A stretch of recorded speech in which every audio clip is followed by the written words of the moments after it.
It has never been deeper in my opinion.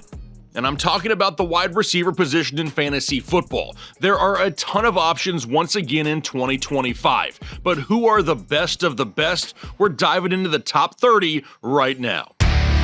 What is going on, Headliner Nation? Hopefully everyone is doing well out there today as I sustain gale force winds and an attack of wind chimes all around me. It never blows in Arizona until I start to record. It's crazy how that works, but don't worry. Today we're talking about our top 30 wide receivers, and I already know how this show is going to go. I'm going to go through my top 30 rankings, maybe a few extra guys there at the end, and there's going to be people out there in the comment section that think I'm forgetting about a certain player because they didn't see them inside the top 30. Let me reassure you, I haven't forgotten anyone. There are just a ton of great options in 2025. There are 50 wide receivers deserving to be up inside the top 30. Now, I don't know about you, but I have not figured out how to fit 50 names into 30 slots. It just doesn't work out. So if you want rankings that go even deeper for all positions, you need to get yourself a draft guide here in 2025. Head over to tfhdraftguide.com and get yours ordered now. It's already live. There's already information up there. And what's great about that is we have all offseason to add and update said information. It's not like you get a guide and whatever you get at that day is all you're going to get. No, we will continue to update it until the start of the NFL season. So if you're looking for rankings and breakouts and busts and sleepers and the perfect draft and so much more information, we got you covered. Just head over to tfhdraftguide.com. There's links down below in the description, but let's go ahead and dive into tier 1 of my wide receiver rankings. Now, when we get to tier 1, you see the likes of Jamar Chase, Justin Jefferson, Malik Neighbors, Nico Collins, CeeDee Lamb,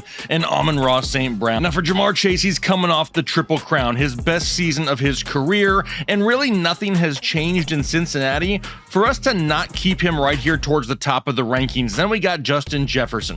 We've entered the J.J. McCarthy era in Minnesota. Jefferson has already proved, though, that he can produce with any quarterback. I just expect a lot of the same once again in 2025 from Jettis. Then we got Malik Neighbors, and I have him higher than a few people have him. Look at the quarterback crap he was dealt in 2024. Now he gets an upgrade at quarterback, and New York didn't go out and add any pass catchers that are going to challenge for huge target shares. He is in line for 150 plus targets with better quarterback play. I'm putting him in my top 3 as of right now. Then we got Nico Collins. We know Stephon Diggs is gone. Tank Dell, he's already out for the year.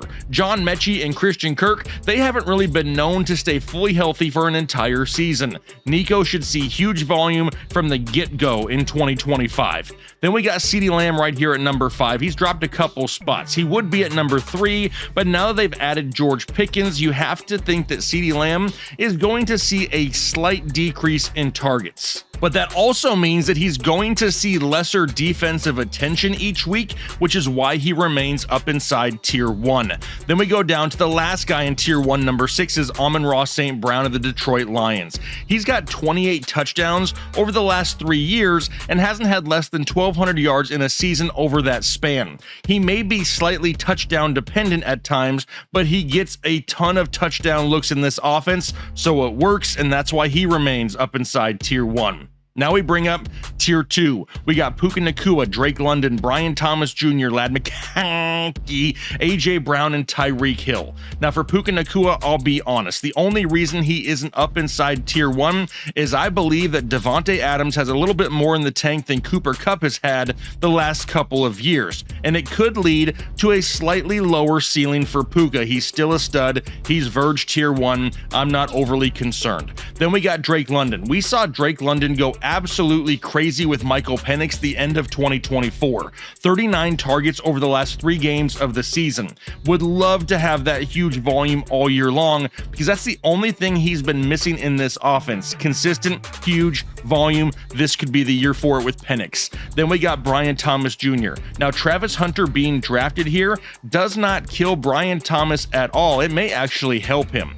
Opposing defenses are going to have to pay attention to Travis Hunter when he's out there on offense. BTJ is still going to be out there as a constant deep threat in this offense for Trevor Lawrence in a new offense led by Liam Cohen, an offensive-minded head coach that can maybe take this team to the next level. Then we got Ladd McConkey of the Los Angeles Chargers. Talk about an end-of-year explosion. From week 11 on, he averaged over 15 fantasy points per game and had almost 200 yards receiving in their playoff game alone. They brought back Mike Williams and they drafted Trey Harris. But don't kid yourself, Ladd McConkey is entering the 2025 season as the #1 pass-catching option for the Chargers and Justin Herbert. Then we got A.J. Brown, and we really saw Philly throw the ball less in 2024, and they won the Super Bowl. Why are they really going to come out and change things that drastically in 2025? Now, we know that A.J. Brown is going to have the occasional big game, but Philadelphia has a lot of weapons, and they like to spread the ball around. Plus, A.J. Brown continues to have nagging injuries every year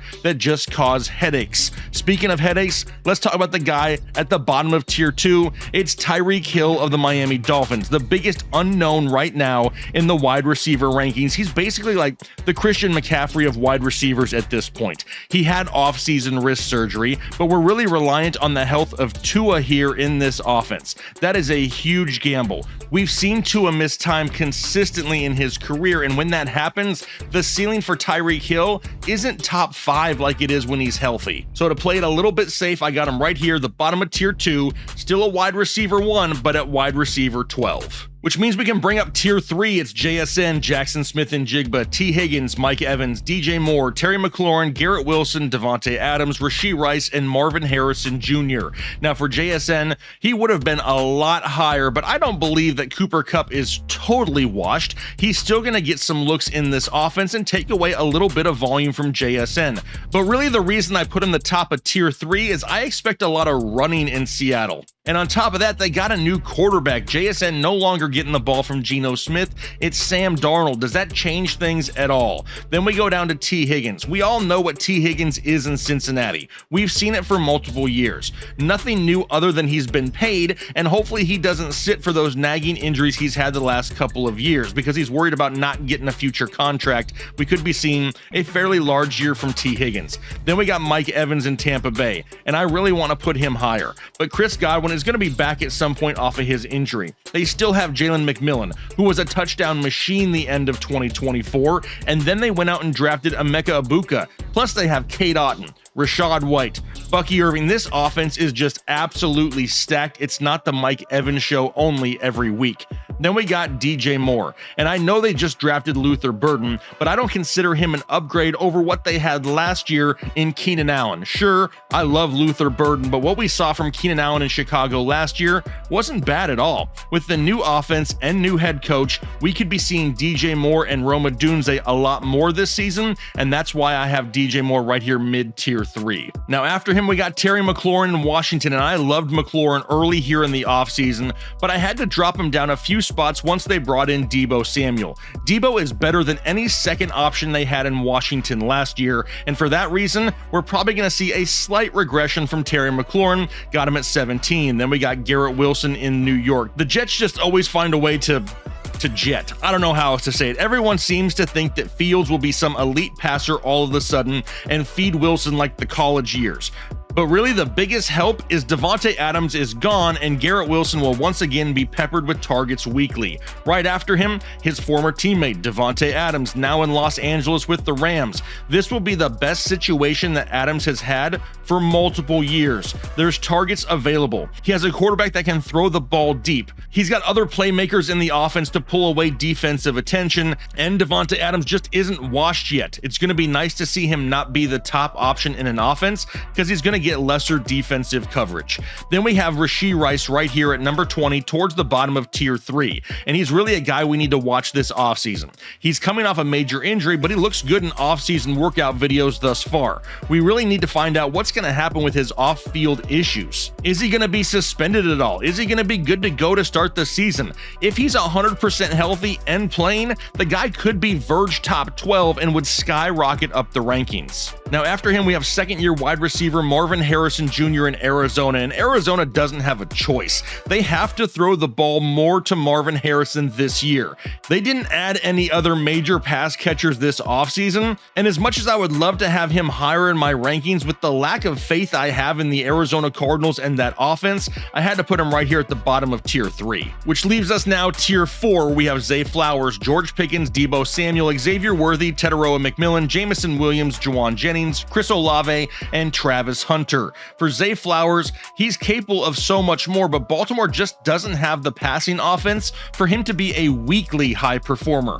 Once again, they only brought in an aging veteran in DeAndre Hopkins, but Zay Flowers will continue to be more boom or bust, and that's why he's down in tier 4. Then we got George Pickens, now of the Dallas Cowboys, and actually, I love this move to Dallas. There isn't much worse than that crap offense in Pittsburgh run by Arthur Smith. Now he goes to Dallas, who has a below average running game, and Dak should be back and healthy. With CD underneath, we could see Pickens over the top and maybe more big plays consistently in 2025. Then at number 24, we got Deebo Samuel, another guy that I like more after he's been moved. He needed to get out of San Francisco. Maybe now he can actually get the ball in this offense past the line of scrimmage. I expect Kingsbury to bring Deebo back to more of a wide receiver role, and we already know that Jaden Daniels can sling it. Then we got Xavier Worthy in Kansas City. His value is really dependent on what happens to Rashee Rice this offseason.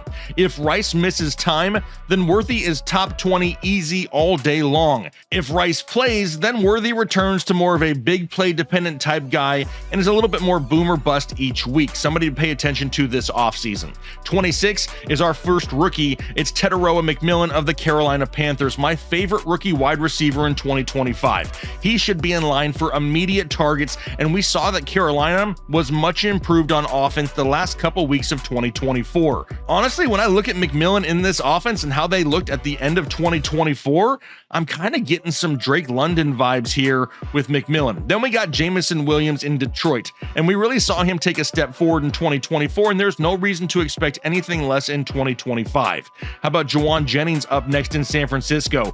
Deebo is gone. Ayuk is coming off a major injury, so targets should definitely be there to start the season. The only reason he isn't higher is because I think that Ricky Pearsall has a chance to take a larger portion of his targets away. Jennings may be the more established wide receiver right now in this offense, but Pearsall will have the higher ceiling overall. Then we got Chris Olave in New Orleans, and New Orleans brought back Brandon Cooks, but once again, Olave enters the season as the best wide receiver on the team. The problem is they have no quarterback to throw him the football.